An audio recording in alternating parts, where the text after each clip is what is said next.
Warning, this podcast contains explicit sexual language and should only be listened to at work if you're looking for an excuse to connect with your HR representative.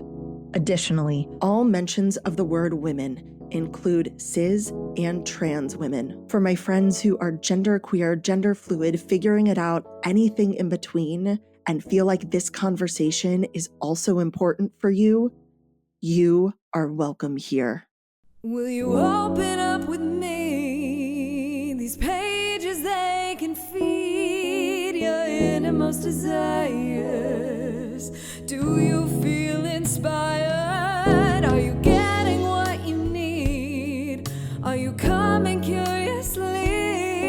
A secret safe with me. And here you can simply be yourself. Sweet romance. Come on in, come on in, come on. Welcome back to our book club episode for the new Camelot trilogy by Simone. I am joined by Haley. If you have not listened to part 1, you are going to be really confused. Like, really, really confused, especially if you haven't read these books. You might want to pause, listen to part 1, or even pause on everything, go read the books. But in this episode, we get to talk about the kink, we get to talk about the conclusion, and we get to share how we would suggest you move forward in your life from the book hangover or just the dehydration from tears that you will be in after finishing this trilogy. Enjoy. I think for them, the three of them, truly, they don't know how to express their love except when fucking. And so kink in this book is an essential part of the communication between the three of them because it's truly how they connect and they give time, energy, and like the love that they have for each other with their whole heart. So let's talk about kink. I 100% agree with you on that. And it is definitely where they're navigating their relationship dynamic as well and through the kink. And it's, I will preface this by saying my knowledge of kink is reserved to my reading of romance books. So please, if I say something that's wrong or that is offensive, please stop me. I would love to learn new things. I appreciate that. But I found it really interesting how different both Greer and Embry submit.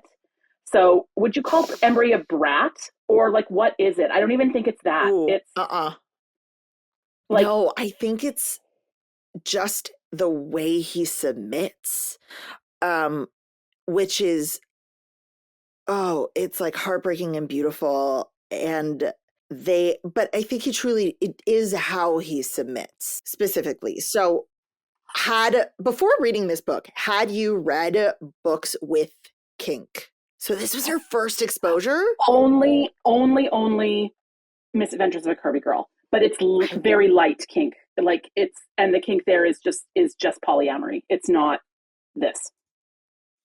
Oh, I don't know if I would we even call polyamory kink? No, not to me. This is how vanilla I am. I'm so sorry, everyone. That's okay. I have a very vanilla life. But can I chime in as a polyamorous person? It's not a kink. I would say it's a lifestyle that can lend itself to being kinky. But no, the term in and of itself, I would not label a kink. Fair. It would almost fall, I guess you could even say it would be under the umbrella of like a sexuality rather than a kink. Okay. Yeah. It's closer to that. Yes, no, this would be my don't first forgive kinky you. Book. I think for so many people, anything other than like cis het missionary is considered like pearl-clutchingly kinky. Like anything other than that for people can be considered kink. I had a conversation at one point with someone and about like what do I consider kinky, and I said, like anal sex isn't kinky, and they were like, oh, it's incredibly kinky, and I'm like, what are you talking about? Just like that moment of, every so often there are and it's not that I'm right or they're right, but everybody has a different spectrum. Well, and taboos have evolved as well, right? So like my Yes, husband's a decade older than me, and I am guessing we're similar in age, like, you know, millennials. I am. Um, I am 36. okay, I am going 36. to be 40 on my next birthday. So we're of the same generation. Yay! In less than a month, I'll be 40. I can't wait. Um, Congratulations. uh, but so my husband and I have talked about this, and there's stuff like, so when he was a teen and a young man, like even oral was really taboo. Like girls who would do that were like, ooh, they're racy. And then like for me, when it was like when I was in my late teens, early 20s, like anal was considered really like, oh, Yeah. that girl's really taboo. And I'm like, that's first date shit now for Gen Z. Like, so it's just I think it really matters about your experiences and how you grew up Mm-hmm. and what you were exposed to, and just like I'm not gonna go one way or the other on how available pornography is, but I think it's definitely changed what people view as kinky or not, right? Yes. So Yes. Oh, um 100%. like pre the internet, post the I internet. mean, my teenage experience, and I think yours probably, most of our teenage experience required dial-up, like a good portion of it. We didn't get Wi-Fi until high school for me, I think. Well, and I grew up in rural Canada. We didn't even have dial up until I was in university. Oh my gosh. I mean, like that's a totally different experience. Like Like I my remember, parents couldn't even get high speed internet until about a decade ago, where I wow, grew up. this is gonna age me, and also so funny. The first pornography I ever saw was accidental. It was in the days of Kaza, the thing that wasn't Napster. And Uh, you just downloaded anything and everything. And I put something in my search and downloaded whatever came up. And one of the things that came up was a video. Was it a good video? No, it was not. But it was the first time I saw like naked people fucking. And I was like, whoa. And I'm uh, sure I don't remember anything else about it. I'm sure it was 100% the most vanilla thing that I've ever seen in my life, but it was so scandalous in that moment. so there were, I can remember two very pivotal moments for me, and we did have HBO and Cinemax. We had a satellite dish. So there was like Cinemax at night, and that stuff Yeah, is like soft at the yeah. core. But there was a show called The Red Shoes Diary. Does anybody know what I'm No, talking about? Anyway, it was put I'm it on on the the Stephanie comments. always know my references. So I'm it was too East Coast bougie for this. No, no, but it was very sensual, but it wasn't porn. But it would have yeah, been very like if my parents knew I was watching it, they would have been upset. And I don't think I'd want my teenager necessarily watching it without some guidance either. And yeah. then there was this show that was on, and it was pretty new for its time on Cinemax at night, and it was called Polly. And it was literally like a documentary, like a TLC style documentary about poly couples, but they also showed them fucking. Like they invited them into their bedrooms. What? And it was, I kind of love that. Is that it was, terrible? I kind of love it. no. And it was really, I don't know. I found it interesting in an Yeah. anthropological way and also titillating. Let's not joke here. Like, Let's, I mean, I, w- I wasn't, I could have read an anthropology textbook if that's what I was really interested in, but that's what yeah. was basically available. And Yeah. so it seems, like it's hard to remember, but Sex in the City, there was even that episode where it was like bisexuality is a lie. Like that was very Yes. prevalent Yes. when I was in high school. Like It bisexuality is just a was. stop on the way to being gay. For And I men, do love that especially. in this. I love that in this, that it was weird. Like, but it was weird in some ways because Embry's book, he's like, no, I like everybody. Like, I just Yeah. love everybody. But Ash deals with that. He's like, well, I'm gay and I only love Embry. Embry is the only person I've ever loved, and that means I love men, even though I've like fooled around with women. And then he meets Greer and he's like, no, I I am bi, and that's real, and that's honest, and that's clearly who I am. And it like changed his whole view of his sexuality. Yeah. Um, But I would also say that Ash definitely falls in the category of people that have to have a deep romantic connection for sex to be enjoyable. Like, I don't know. um, He doesn't see, maybe it's just his own guilt. Maybe he has so much guilt. yes, I would go with that Yeah, you're right. because he fools around with people. Picks Like up a guy he at a fools around bar. with he picks up a guy at a bar. He fools. I mean, that's the one that we see. But like even before, when he was talks about in college, he like fooled Yeah. around with women. He fooled around with men. He fooled around with people, and but he knew that he was holding himself back because of his preferences for control and kink, and so he didn't have Yeah. penetrative sex with anyone. But that doesn't mean he didn't have sexual contact with Oh, people. no. Um, Everyone in this book is queer because Greer, even though the only two people she loves are, and the only two people she ever fucks are Embry and Ash, she talks about her experience of like, well, I didn't have sex with women either. So Yeah, I and she think mentions offhandedly at one point of like, when I marry that man or that woman, I want, this exactly. experience. Like Yes. it's very clear that she is, I would even like queer for sure, but like Embry, I would think is probably pan is how you would Yeah. describe him, and probably Greer as well. Like Greer wants that emotional connection. She wants to feel loved and cherished. I don't think Yeah. she necessarily cares the gender of the person who is loving and cherishing her.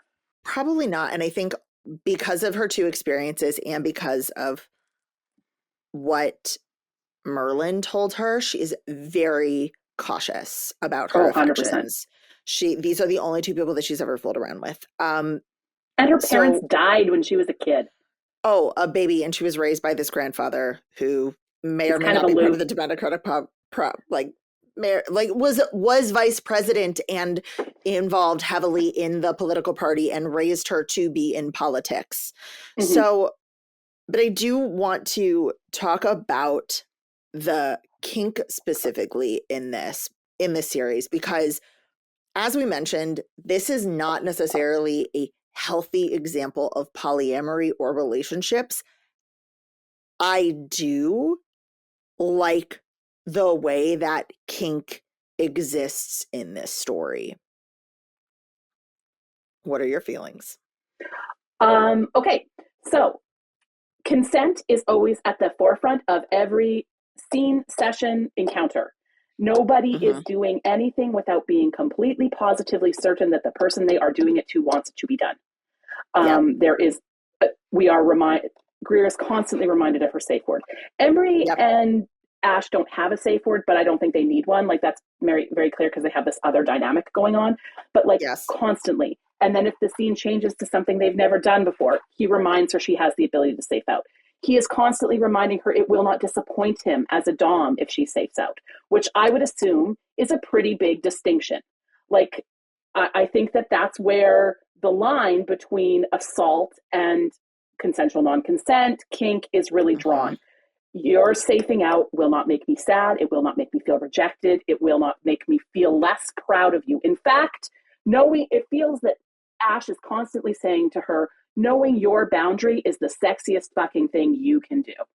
That's what it Yeah. feels like every single time. And I've read a lot of dark romance, and I can tell you when that is not present, I do not Mm-hmm. enjoy the book. Yeah. I'm like, how can you justify this? Like, it's not like, you know what? I'm not going to yuck anybody's yum, but there are some books where I'm like, well, that's not borderline. Like that is like a sexual assault occurred. I'm thinking of Haunting Adeline, for example. The like that one Yes. is. I'm just like, I don't even understand how. Like, if you put a gun Dark inside someone's romance. vagina, Yeah. I think the the distinction is like dark romance and kink are so different, and we have to remind ourselves of that. And I honestly think I think in this day and age, because we can and we should do better, my personal feeling is that that's why we have trigger warning lists. That's why we have author's notes reminding your readers that what you are giving them isn't an example of a how-to guide. It isn't an example of kink. It is a dark fantasy that you should not be reenacting. And there are authors who do that, and then I can read it, and there are authors who don't do that, and I'm like, I don't, because I had that same problem. That's why I did Dark December last year. Aren't you glad that I'm not doing that again, Steffi? Where I literally like dove into dark romance because I was having those same feelings, especially coming from a kink background like I was. I was like, I don't understand how you are presenting these things and people are talking about them and like, ooh, kink, BDSM. And I'm like, but it's not. You're doing kink a disservice. And I think that there are good authors out there who understand that dark romance and kink are separate. And then there are authors who are doing us a disservice by calling things kink to be like spicy and cool. But really what they're writing is the fantasy of CNC. For someone to be able to like experience the fantasy of CNC safely within a book and not, but it's something they'll never do in real life. And that's a whole other conversation. Oh yeah. And I mean, we could talk about that endlessly. I hate when the trigger warning is like DubCon and then it's that. And I'm like, DubCon is something completely different. DubCon is like, you have a boss and an employee, or there's a power dynamic difference. DubCon is not that. Or like you're in the middle of your heat and you can't say no because you're in the middle of your heat, but you didn't say yes. Yeah. That's a DubCon that I love. I love that DubCon. I do. We are just animals. That's what it is. Like, it's the basis of instincts. DubCon and non-con, for those of you who have not listened to my definitions episode or haven't listened Which to... is a great episode. You should be listening to it. It's so good. Thank you. I loved it. It was a lot of fun. But DubCon and non-con are things that you'll find primarily in dark romance, and they stand for dubious consent or consensual non-consent or even non-consent. It does exist in dark romance. And that is when dubious consent means usually someone might not have said no, but they haven't said yes. They're drunk. They're in some sort of situation where saying yes isn't possible and it happens anyway. Consensual non-consent usually implies some sort of scene, or CNC is a different situation, but non-consent means someone has said no and no one has stopped. And in the case of Haunting Adeline, it's this weird, like, I said no, but I liked it. I fucking hate that book. Or it is like... And it's poorly written, but that's not... That's a whole other conversation. Forget all the problems. It's just not good. But or it can be like straight up, I'm fighting you, no. And that's really a dark romance thing, and dark romance serves its own purpose. And if y'all want, I can tell you, if like, reach out to me and I can give you a list of dark romance authors that I think you should absolutely follow because they do a great job of explaining and talking, but that is not what we're here to do today. So Greer, as a young girl, understands that she has submissive tendencies romantically and sexually. She is an independent fucking woman. She has a PhD. She is a professor. She's brilliant. She is not submissive in her entire life, but she knows that's what she wants from Ash specifically. When she meets him at 16, he awakens this thing in her. Ash understands from a young age that he has these, as he calls them, I believe, control, these like things where he wants to control, where he wants to pull, where he wants to hold, where he wants to push. He wants to see marks on his, on his partners. And Embry is like, I'll do anything once. I feel like he is kinky, but he's also like an I'll do anything fucking once kind of person. He switches. Like, he has partners where he's topped and he'll top Greer.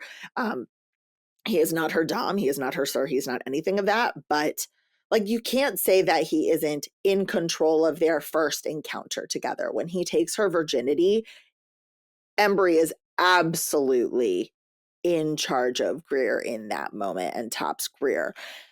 And we see especially in the first book, Greer's kink awakening as she and Ash get together in the now portion of it. And in the second two books, we see how kink connects the three of them together and builds their loving dynamic, and is sometimes tragically the only way they're able to show affection to each other throughout this just devastating story. It's just fucking devastating. Oh yeah, Ugh. 100%. The kink is extremely kinky. I think if you removed all the kink scenes from this book, it would be a 300-page book total from the trilogy. Like Mm-hmm. it is a lot. So if that is not why you read romance books, you may not like this series. Like if that doesn't appeal to you, because this is not one of those ones where you read for 60% of the book and nothing happens, and then suddenly there's one really spicy scene. Like Oh God, no. on the Chili Peppers scale, this is my 5. Like when people are like, "What's your," to me, maybe not for you, but for me, I would be like, this is a 5 out of 5 Chili Peppers in terms of amount, what is happening, all the stuff. Like that's where I would put it. I put it at a 4 only because there's so much other plot that happens. Like 5 fair. for me is like when the plot is spice. Okay. For me, in terms of quantity, in terms of kink, in terms of length of scenes, like there is so much of it, but there's also so much else that happens outside of the fair. kink that I can't put it at a 5. Like if you You're remove very good at the changing my rest of it, opinion. thank you. If you remove the rest of the plot and just had kink, we would be missing things. There would be massive like gaps in our experience. So, and that's one of the beautiful things about these books is that the way that Sierra has structured them and put these scenes in order is you can't have one without the other. Mm-mm. You cannot have the kink without the plot. You cannot have the plot without the kink because there's so much. The things that are happening around them are so big. They are literally world changing. It is global politics. And the kink beautifully are like arias in an opera. It's the moment of pause where they get to have their feelings and they get to like stare into each other's eyes and express their love for one another and their trust and their faith in each other. Greer and Embry have, I would say, the more traditional dom sub, not Greer and Embry. Greer and Ash have the more traditional. No, Greer and Ash have the more traditional dom sub dynamic where Greer wants to submit fully. It is her comfort.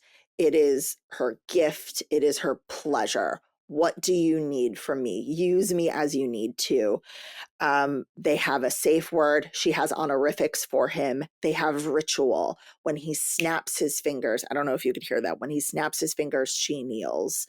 And that is very common in kink relationships where you build in other, and it's not necessarily about kneeling, but you build in ritual into your daily life that speaks to your kink dynamic. For Embry and Ash, there is this fight. There is this Embry can't submit. And it does, I think, go back to his self-destruction.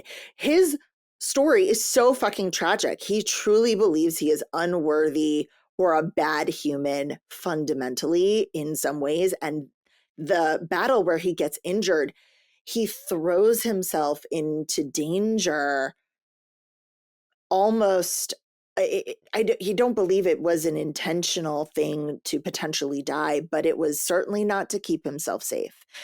And for Embry, accepting Ash's love is hard. And so their dynamic is, I'm not saying forcing because he doesn't force, but to use his power to have Embry yield. Like Embry won't yield with a snap. Embry yields when Ash, I'm going to go with actually expresses his extreme desire for Embry. Like Embry needs to feel like Ash wants him by pushing him, by like demanding it of him. And 100%. for Embry and Greer, yes, there is a love between the two of them, but so much of their relationship is defined by their love for Ash. And with Embry, Greer can push back. She can say no. She will not submit. She's not the submissive to Embry that she is to Ash. And with Greer, Embry can be in charge, and he's not fighting. Like with Ash, he's fighting not to submit, and with Greer, he gets to fight to top her in a Yeah, way. I absolutely agree. And I do think, like as a literary device, which I mean is a weird thing to talk about with kink, but I do think in this book it matters because I think the way the kink is represented is supposed to be allegorical to a king and subject relationship. So that's why the kneeling is important. That's why the way that Embry submits to Ash is important because Lancelot was a knight separate from Arthur. Like Arthur wasn't his king at the start. They were somewhat equals of the whole round table aspect. So I do think the kink is used very well as an allegory for, again, that king dynamic. And it's right on the cover. It's right on the cover of American Queen. I serve at the pleasure of the president. So Yep. Greer's service to her country is serving Ash. Like that is she keeps him at his best self because of the way they interact together. That's where he can Yes. release all that ick and he can be this, like not ick, that was a wrong word. I don't say that all of that anger and rage and the darkest parts of himself, so that he can go be this really benevolent leader. This leader Yeah. that puts people above self, like people above profit, like service above self, because he takes all of that out on Greer essentially, and not out on. I'm using really terrible words. I don't mean ick. I don't mean out on. He's able to express it in an appropriate way with Greer. I think there's so much about being president that we assume that when you're in a position of power, you have power and you get to do what you want. And the reality of any honorable leader is so much of it is about compromise. So much of it is about sacrifice. So much is letting go of certain things and having to make those hard choices. And with kink, especially, your focus is on your partner and you get to give them exactly what they need. And for Ash to be able to look at Greer and have the full trust of her, where even though he was elected, he doesn't have the full trust of the fucking country. No politician ever does. But with Greer, he gets 100% of her. He gets all of her love and all of her faith, and he gets to give her what she needs. And some of that is impact, some of that is degradation, some of that is control. So like it's, and that was some of the beautiful parts of like, what does she need in this moment? Sometimes it's to be spanked, sometimes it's to be edged, sometimes it's to be like fucked until she can't move, like it's the wants and needs of humanity are different. And so watching them play with their dynamic and see like, what does she need in this moment and what does he need in this moment was another way for us to understand them as a relationship outside of this. It's so simple and straightforward in the kink that it allowed us to see what they must be like outside of it. And I just fucking loved it so much, and it was so sexy. Yeah. And please correct me if I'm wrong. Again, happy to be. But I think I found so lovely about it as a not very knowledgeable person, because like I said, this was the first kink book I ever read, is Yeah. I think prior to this, I had always kind of assumed that the Dom sub relationship was somewhat selfish on the part of the Dom. And this book does a really good job of showing that to be a good Dom, he really is putting Embry and Greer forefront in his mind. Their needs, their safety, their wants, Yes. she's not doing, like, it is a symbiotic relationship, but she's not doing these things where it's like, I don't want to do this, but I'm giving this to my husband because he needs it. No, she needs it as much as he does, and sometimes more. Like there's even these moments where you feel like he's kind of over it. Like he just, not over it, but he's like, would have it soft and would just be, just romantic with her. And that's not what she needs in that moment. And Mm-hmm. I thought I would kudos to Sierra because it changed a perspective for me. And I would hope for other readers as well. I That is so accurate with the kink, and especially kink that involves stuff like impact.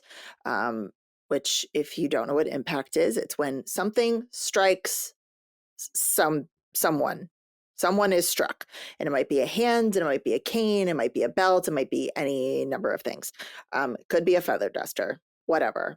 But those kinds of scenarios are used, I think, so poorly and so inaccurately in so much media that the assumption is that there are assumptions about impact and about a dom who wants to hurt you, and that's not it. There's such a It's so different, and the headspace and the experience and the sensation, it's not pain as you would think it. It's not I broke my leg. It's not any of that.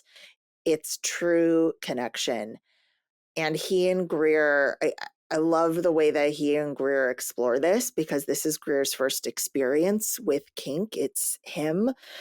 Um, and and there are moments like, like just heartbreaking, where I think it was after a dinner where he almost forces Embry and Greer together because he can see the connection that the two of them have, but he doesn't know why yet. They haven't told him about their history. Yeah. And it's so beautiful and it's so cruel to give Greer and Embry these things that they want, that they feel they're forbidden from having. And the Yeah. forbidden part goes back to like the unhealthy poly, but to swerve, we've touched upon it a little bit. Greer and Embry, for most of this series, exist with each other because of their relationship to Ash. Their relationship with each other is completely based in their feelings for Ash and not each other. So, do you think at the end of this that they have truly built their own aspect to the dynamic, or will it always be related to Ash? Well, it's hard to talk about this without spoiling. So are we ready for spoiling? I'm like, I don't even know if I want to do it. I don't know if I want to do this. Like, You don't even want to talk about it? It breaks your I heart too much? oh, I look, I cry in anticipation of sadness. And I'm literally like holding back tears. You're adorable. I love it. I'm sorry. I don't love that you're sad, but I just think it's my middle daughter is like this. She's very she feels things. We always say that she was born with her top layer of skin missing. Oh, But yeah. there's so okay, so this is, I know that we're like in the middle of the second episode of this book, but this is where the real spoilers are happening, y'all. So like, honestly, you might not want to listen to this. At the end of American Prince, I'm going to try and keep some things hidden. Embry resigns as vice president because he thinks he's being noble and doing the right thing by Ash and his sister Morgan and Greer. He thinks he's doing the right thing in the face of this terrible, terrible choice that he has been given, and he resigns. And so he breaks them. He breaks apart their triad mere weeks after they vow to be together as the three of them. And then in American King, it's like fucking 2 years later. Like they don't see each other for 2 years. It's just Greer and Ash, and Embry has kept himself separate for these horrible, horrible reasons. And there are these moments in his life where they invite each other back. Embry is invited into Greer and Ash's bed, and they make their vows after their wedding. They invite Embry back into their bed after his wedding. And like, Ash was like, you shouldn't be alone on your wedding night. And I'm just gonna lose it. I'm just gonna lose it. Where was I even going? I'm just trying not to cry. Oh, did they end up with a healthy relationship at the end? Was Yeah, was it so was it like, did they all have their kind of their own connections separate? right. And so much of it is like Embry coming back to Embry coming back to Ash and Greer, or Embry apologizing to Greer for this choice that he's made. And like they have moments separate from each other of just Embry and Ash and just Embry and Greer. But the it almost feels like the shadow of Ash overwhelms them, and they look for permission from their dom when they're together. They like need his permission to be together. And like part of it I think stems from that very unhealthy jealousy that they talk about. But in the midst of all of this and all the things that do happen, do you think, even though it's implied in the book, Greer and Embry erase the shadow as it might be, that is Ash from their relationship? No, not at all. Because can I say it? Can I say that, like, it's going to hurt you? I don't want to. Oh, Anyway, something very terrible happens, and mm-hmm. it is their grief over it that they are bonding over. So just like they bonded, just like it's a great foil. It's a great bookend, because their first time together was in grief over Ash, Grief over and losing him. over losing him, and their time as a couple is also their grief over losing him. He is the cipher in every moment that Embry and Greer have together. There is no Embry and Greer without Ash. It does not exist. I do think there is Embry and Ash. I do think there is Greer and Ash. There is no Embry Yes, and Greer. I agree. I totally agree. And even saying that, I believe that there is that there is no relationship without the three of them. That Oh, 100%. if they were truly separated, uh, the three of them, like if someone had to choose for whatever reason, as we see when Embry leaves and they keep getting pulled together, they keep pulling towards each other, that they are truly a triad, that it is the three of them that are meant to be together in this beautiful, beautiful way, and that they are incomplete without the other. There would be no, even if it were just Embry and Ash, or Ash and Greer, they would be incomplete without that third. Yeah. Yeah.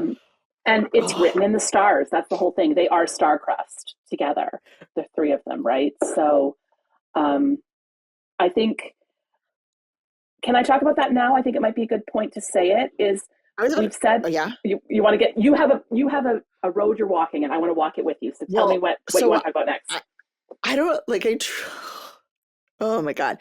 So much of this story is grounded in this realism, in this contemporary romance sphere. And yes, there are moments of like, oh, my life changed and the energy of the world, it felt like a pause and an explosion when I met Embry, when I met Greer, especially for Ash, like those moments that are big, and I think those exist in real life. Like the moment when you meet your partner, like your life partner, even if it's not the moment when you meet them, but the moment when you realize like this is your life partner, like those are foundational moments, and the energy changes. And there was a before and there's an after.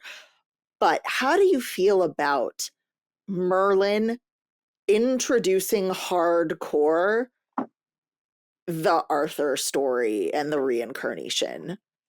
I was thrown. I was also thrown the first time, because the first time I read it, obviously I knew it was coming the second time, but the first time I read it, because I assumed it would be like a retelling, like when you read like what's the one, Hooked, like you can see the Peter Pan legend, but it's not Peter Pan. Like she's not saying like, by the way, I'm Hook reincarnated. Like, no, that's not it at all. And so for Merlin to be like, oh honey, this is an allegory, you are, and you're reincarnated, but it's not reincarnation because string theory is mentioned like on an offhanded way at some point in one of the books. And it's like the magic of the world is trying to get to its most right timeline, almost is what I read it as. And it's like, this is the most right timeline. And even the fact that they call, and I can't remember where it is. I can't even remember what book it's in, but Greer says something about, because my favorite part is that Greer is an Arthurian medieval literature expert. So like it exists, like the Arthur myth exists in their universe where they're reenacting the Arthur myth. It's really unique. I was very thrown by it. 100%. But she has this mention where she's like, and the damsels in those books, they're not even really people. They're there to tell the hero's story. And I'm like, fucking Sierra, you told us in like a third of the way through the first book what is happening here. Like, this is the hero's journey. That's what all Grail legends are, right? They're all the hero's journey. Right. And much of literature is the hero's journey. So even the fact that they call each other Achilles and Patroclus, like they're like, you can imagine after Merlin releases this, I'm like, well, fuck, are they suggesting that Achilles and Patroclus are also part of this getting to the most perfect timeline? This is why it threw me so hard. Like, I don't mind a retelling if it's a retelling and, you know, we understand. Okay, one of my favorite books, I think honestly this might be like one of the as close to perfect as a book gets for me, and this is going to be very surprising. It is a book called Avalon High. It is by Meg Cabot, and it is a YA novel. It's one of her YAs, and it is the Arthur story. And in that book, it's reincarnation, and it's very explicit, and it's such a fucking good book. Like, if your child wants to read about teenagers and Arthur and like thwarting evil, it's so good. But it's such an understandable bringing into the modern age. How would a leader like Arthur exist? And all of these people are reincarnated, and that's part of the thing. And so it was weird to me, and it's very like, oh, we're putting this all together. It was so weird to me to have so much grounded in realism, and then the only person to really possess any of that magic be Merlin, who at the end of the book is like, yeah, I can see the future. Congratulations. It's like, congratulations. I'm ruining the surprise for you at these moments in time. And you're like, but yeah, I didn't like that either, because he was very clear that he can only see glimpses of the future. Like, but then in this instance, it's not a glimpse. It's like, I know this thing. Yeah, it really threw me. It very much threw me, and I almost wish it hadn't been there, except then we wouldn't have had the story we had of like sacrifice and love, and what does it mean to love someone when like, so it's that, like, it's not even like love someone and give away. It's like, how do you love someone with your whole soul and like prepare for like the life when you're not there. Oh God, it just like, yeah. And I don't know. I actually do think we still could have had the story without that magic shift, because I think Merlin could have just been a very smart political operative, because having worked in government politics, worked on campaigns, there are Merlins in campaigns. They're crazy people. They see all the chess pieces moving. They know just what strings to pull to get people to react in certain ways. Yeah. So in some ways, I would have even liked that a little bit more. But if you ever read her Thorn Chapel series, there's a lot of mysticism in there as well. So I do think she purposefully wanted to play with mystical realism. I don't hate it. I do think it wasn't super necessary, but who am I to say what's necessary and not to a storyteller, right? Like, yeah, you can have I mean, I fucking love some PNR. I love it. Love some magic. It just felt so odd because while like it feels like Merlin's the only character who has it, the only person who exists with it, and that confession of his powers comes so late in the series that I was like, wow, you threw me. Yeah. You threw me. There was a little bit of a JR's dream aspect to it, if you know what I'm referencing. That's no, I don't. the show Dallas, which is way before any of our time. There's a Oh, season my that's mother just loved it. Who killed JR or whatever it but is. there's a completely crazy season, and then the writers couldn't figure out how to fix it, so they just were like, JR wakes up from a dream. The whole season was a dream. Oh, I love it. The first of its kind. The And first of so many to come. it's like Chekhov's gun. It's JR's dream. It's jumping the shark. Jumping It's the that. shark. Got it. Yeah. Yes. So there was a little bit of a JR's dream aspect of it, Mm-hmm. in that it was introduced so late. Yeah. Because like I did like though at the beginning of American King there is that weird thing at the fair where there's Yes. the fair game, and he pulls a sword from a Yes. stone. He breaks the game and it comes out. But as we are wrapping up, are there any things that you wanted to share? You're like, oh, I can't wait to talk to Jace about this that we haven't touched on in these 2 We did not hours. talk about Abilene. We did not talk about Abilene at all. She deserves none of our time. She deserves none of our time. Okay. Abilene is a little tiny bit. Abilene is Greer's cousin, the one that like throws the thing, and Abilene is horrible and trash and ruins everything. Everything. That's my opinion. What do you want to say about Abilene? I want to call her such bad names. I can't believe it. There was a little bit of a redemption there where we were like allowed to see her heartbreak, and I'm like, I don't actually care. Lots of people's parents died, and lots of people's mothers are depressed, and they don't go on to just be the worst. And it's like Greer did nothing to you. She's a sociopath, like like borderline personality sociopath. There's no question. Like she doesn't really have any redeeming factors. And same with the other villain in the story, which is Melwaz, who is simply there to exist to show the opposite of, he is the exact foil for Ash. And the only reason I want to talk about it is I think it's super important because there is that sexual assault with Melwaz and Greer. And it's really important for Greer's awakening in that she really attempted. It's attempted. I would still like, I mean, there was sexual trauma, like, you know, she felt assaulted, but it was not a rape for sure. But anyway, we're much more, anyway, someday in other time, I'll tell you about the legal difference in Canada. It's very interesting. Okay. No penetrative sex is required for a sexual assault charge in Canada. You don't have, it's like any unwanted sexual touching is basically the same in the criminal code. So, I mean. But yes, so it is a sexual assault. He does. He attempts to. What I found interesting about it is she's like, oh, it's not just being dominated. Like, because if it was just being dominated, then this would have been fine. And I wouldn't have been so traumatized by it. And it wouldn't have affected me like it did.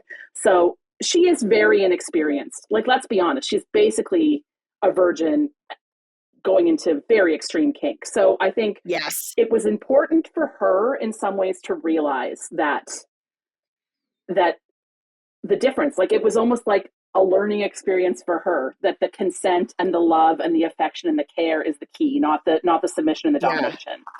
I think for so many women, there's this assumption, and it's cultural, it's put in, that if you submit to one person, you'll submit to any person, and like you just need to be dominated, or that you should be dominated, and people can do that to you because you like it. And it's weird. It's weird to me that people think that about submission or women. Well, it's really because people think men, let's go with men. Let's just be honest and say men think that they can do whatever the fuck they want to women, and we'll brainwash women to saying, well, if you are submissive, it means that you just want to be dominated and you'll accept anyone dominating you. And I like it because it also is a reminder to women that if you don't want it, if you do not say yes, it is a no. It's that like constant check-in of consent and safe words that Ash does compared to Melwas.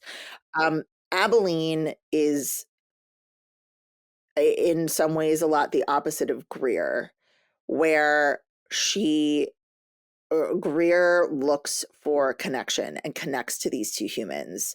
She is not obsessed with Ash. She knows who he is when she meets him at 16. He's a soldier, but the reason she fell for him and started writing him emails is because they formed a genuine connection. She met Mhm. him. Abilene saw this idea and felt like she deserved this. And Abilene never calls him Ash. Ash is not his first name. Ash is the name he uses with his nearest and dearest. And Abilene only ever calls him his first name, ever. Or his full name. Yeah, or his full name, the title, the soldier from TV, the face, the idea. She doesn't know him, and spends her life feeling like she's owed this person, and it is disappointed with every result of the decisions she's made. She doesn't like her husband. She doesn't like her child. She doesn't like where she is in life because of X, Y, and Z. And with Greer, she loves Ash. She loves Embry. She loves her career in academia. She serves her country with love. And even early in American Queen, Abilene is a mixture of like, oh, she's doing that thing that she learned from Keira Knightley or Emily Blunt. She practices in front of the mirror, whereas Greer is, you know, open and honest with her feelings to a fault. Yeah, like I think Greer is 100% authentic, where there is not a single authentic thing about Abilene. No, And like everything is calculating. I I posted this and you commented on it. Abilene gets one fucking chapter in the whole series, and it's one more than she deserves, my opinion. And I posted my note about it. And I'm like, I don't even want her POV. And you messaged me and you checked in with me, and I really appreciate that. Final thoughts. Who should read this book? Who will love this trilogy? Ooh, okay. People who like good literature, but also want well-written kink and spice, that want to be titillated in a book, but also want some real connection with some characters, that want things to consider when they read a book. Like, I want to think about things. If you don't want to feel feelings, maybe don't read it, but you will feel feelings. And,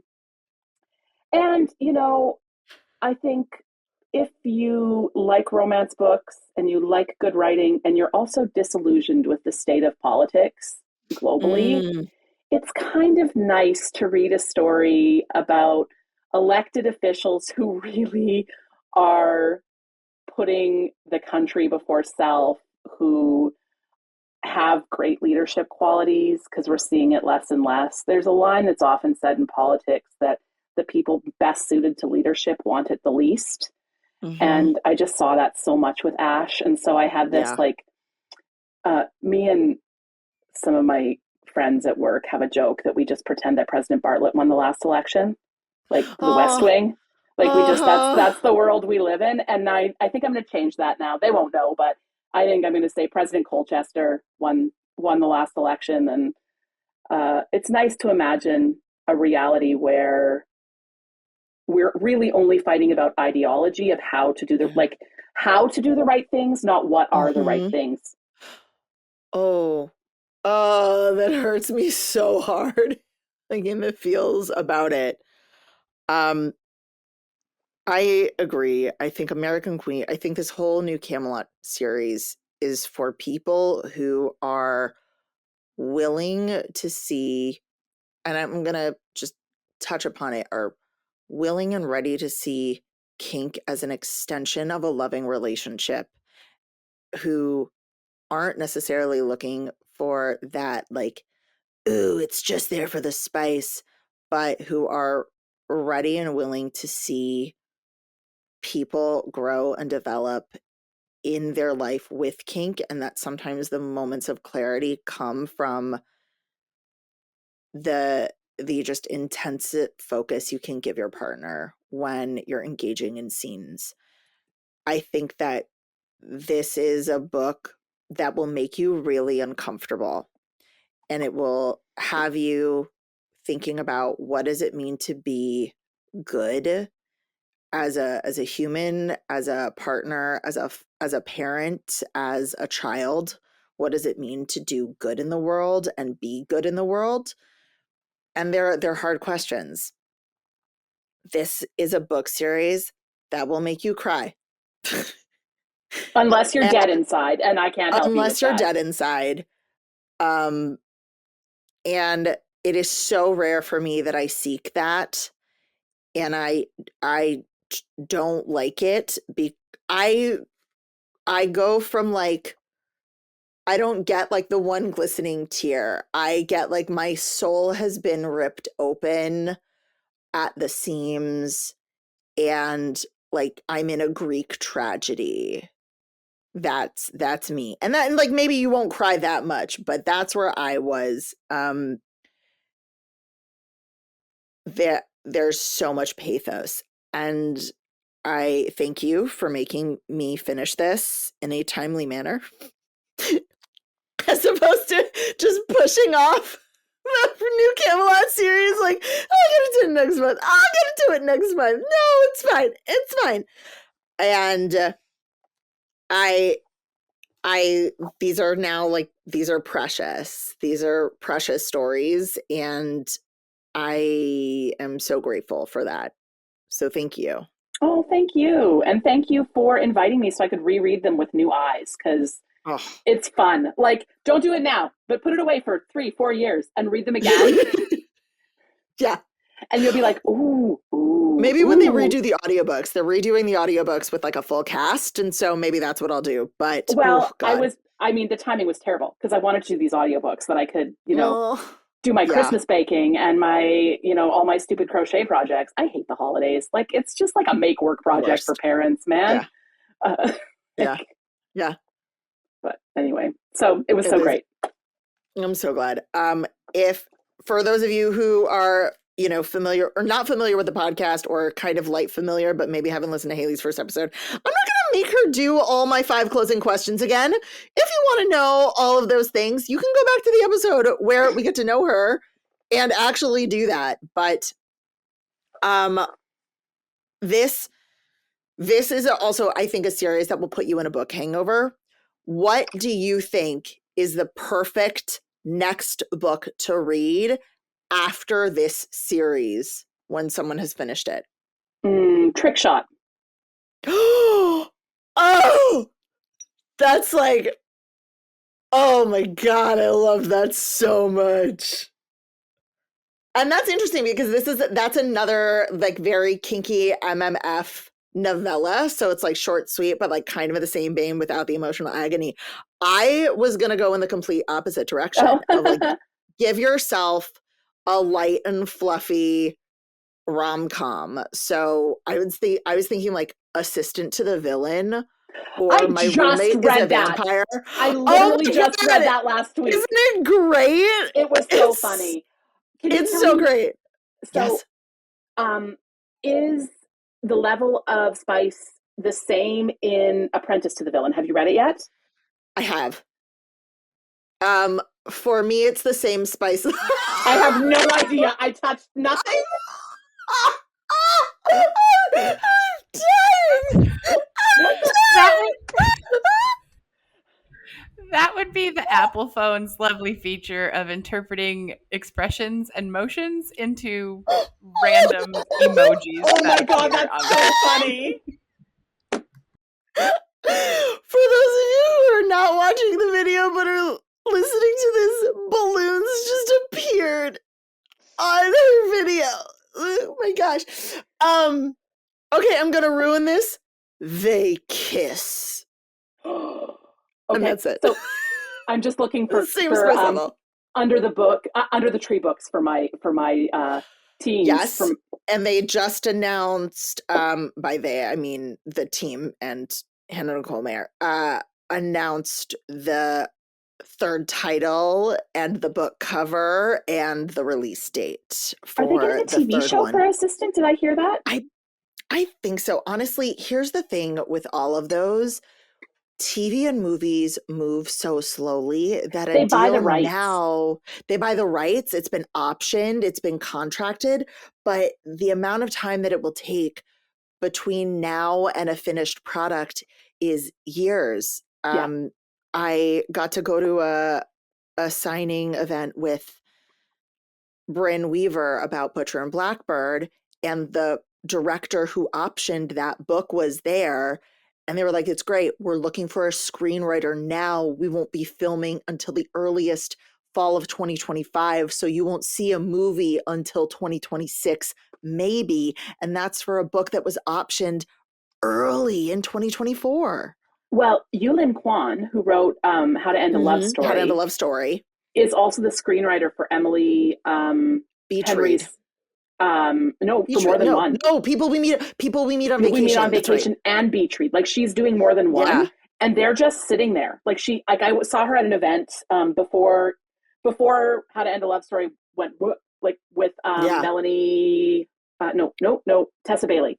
They were in Winnipeg randomly, and she was talking about the process, and she's like, I don't know if they'll ever get made into movies. Like, I hate telling you people this, but like, a book option, like an option, a screenplay, a cast, none of that shit actually means a movie's going to get made. Film in a canister doesn't even mean a movie's going to get released. And I'm like, that's terrible. Like, it's just a totally different world.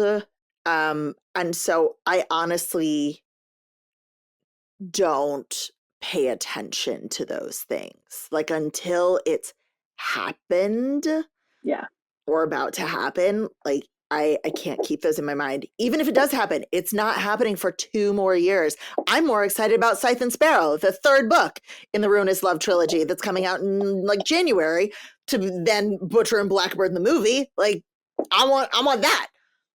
But I wouldn't be surprised if this became a TV show. It seems it's very much in that vein. I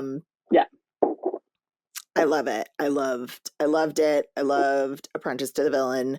Third book is Accomplice to the Villain. But I feel like that for me is the kind of thing that I could read after this, especially like Light Spice, like something where I'm not going to compare anything about this trilogy to what I'm reading, if that makes sense. Fair. 100%. Yeah. All right. Yeah.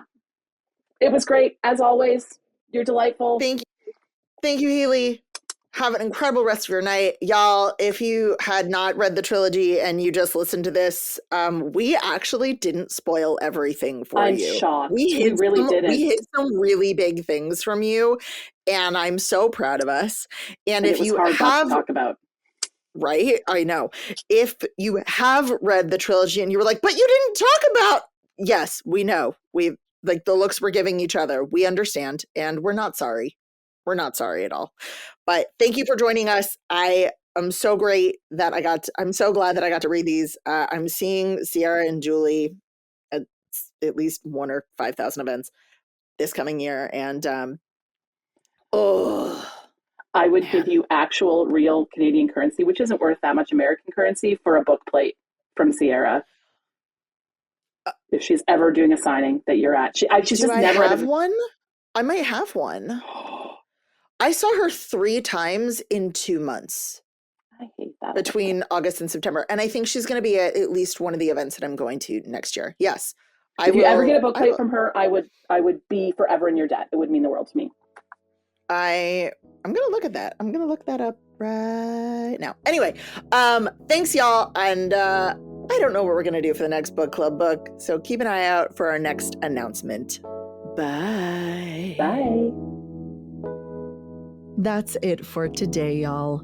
This has been a 3 Paws Productions podcast. Our producer is Sephi. Michael Achenbach is our patient editor. Our theme song is written and performed by Diana Weishauer.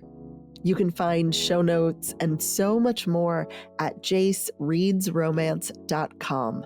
That's JAYCE Reads Romance. Follow along on TikTok and Instagram at Jace Reads Romance.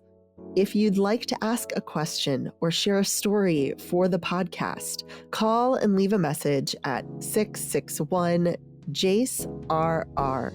That's 661-529-2377. Or send an email to jace@jacereadsromance.com. Finally, like and subscribe so you can get every episode when they drop. You can also leave us a review to help others find us. And remember, this is Jace holding space for you.